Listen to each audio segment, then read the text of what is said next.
നമസ്കാരം. Raf talk ഫുട്ബോളിലേക്ക് അവർക്കും സ്വാഗതം.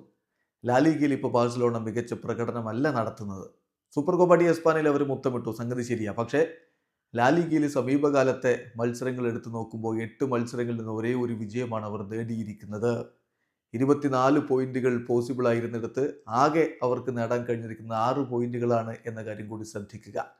3-ാം സ്ഥാനത്താണ് ബാഴ്സലോണ ഇപ്പോൾ ലാലിഗ ടേബിളിലുള്ളത്. ഇന്നലെ അവർ ഗെറ്റാഫയോട് 1-1 സമനിലയിൽ കുരുങ്ങി. കൂണ്ടയാണ് അവർക്ക് വേണ്ടി ഗോൾ അടിച്ചത്. മറുഭാഗത്ത് അഴമ്പഴി ആ ഗോളിൽ ഗെറ്റാഫയ്ക്ക് വേണ്ടി മടക്കി അടിക്കുകയും ചെയ്തു. ഒറ്റ ഷോട്ട് പോലും ഓൺ ടാർഗറ്റിലേക്ക് ഉതിർക്കാൻ റോബർട്ട് ലെവൻഡോസ്കിക്ക് കഴിഞ്ഞില്ല എന്ന കാര്യം ശ്രദ്ധിക്കുക. കഴിഞ്ഞ 3 ലാലിഗ മത്സരങ്ങളിൽ സൂപ്പർ കോപ്പ ഡി എസ്പാനയും കോപ്പ ഡെൽ റേയും ഒക്കെ അതിൻ്റെ ഇടയിൽ വന്നിട്ടുണ്ട്. പക്ഷേ കഴിഞ്ഞ 3 ലാലിഗ മത്സരങ്ങളിലും മങ്ങിപ്പോകുന്ന ലെവൻഡോസ്കിയെയാണ് നമ്മളിപ്പോൾ കാണുന്നത്. ഏതായാലും ഈ മത്സരം വലിയ തിരിച്ചടിയാണ് ലാലിഗയിലെ കിരീടമോഹങ്ങൾക്ക് ബാഴ്സയ്ക്ക് മേൽ ഏൽപ്പിച്ചിരിക്കുന്നത്. Robert Lewandowski, Raphinha, Gavi, Lamine Yamal എന്നിവരൊക്കെ ചേർന്നുകൊണ്ടാണ് ബാഴ്സലോണയുടെ മുന്നേറ്റങ്ങൾ നയിച്ചിരുന്നത്. കളിയുടെ 9ാമത്തെ മിനിറ്റിൽ തന്നെ കൂണ്ടയിലൂടെ ബാഴ്സലോണ ലീഡെടുത്തു.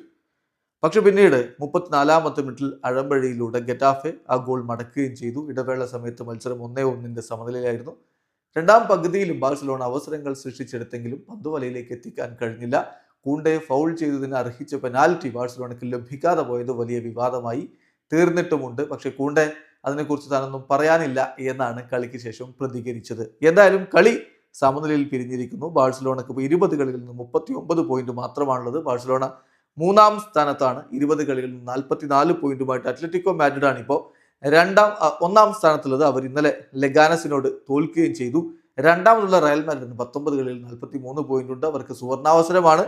അവരുടെ ഇന്നത്തെ മത്സരം വിജയിക്കാൻ കഴിഞ്ഞാൽ അവർക്ക് 1-ാം സ്ഥാനത്തേക്ക് എത്താൻ പറ്റും. വീഡിയോ അവസാനിക്കുന്ന ഫുട്ബോൾ ലോകത്തെ കൂടുതൽ വിശേഷങ്ങളുമായി റാഫ് ടോക്സ് വീണ്ടും എത്താം.